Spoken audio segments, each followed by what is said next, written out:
guys. Have a blessed Tuesday. Time check 7:17 AM. Ito yung nangyari sa puno ng saging, nagtumbahan dahil sa bagyong Tino ngayon November 4. Ayan mga puno ng saging ba, tumba, dahil ng bunga, mga ng mangga, mga bunga ng mangga.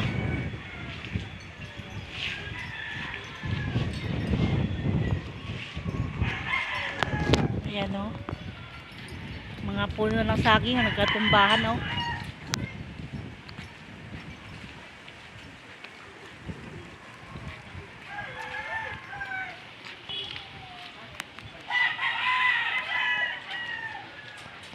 ang puno ng avocado naputol, mga puno naputol.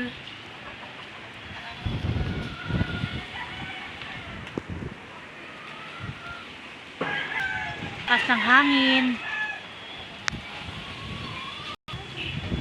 naputol yung ng bangkoro yung tent, nag-ibaan tent. Stay na matumba.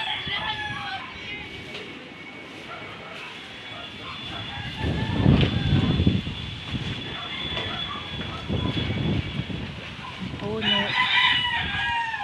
Thank you for watching, guys. God bless you. Keep safe, everyone.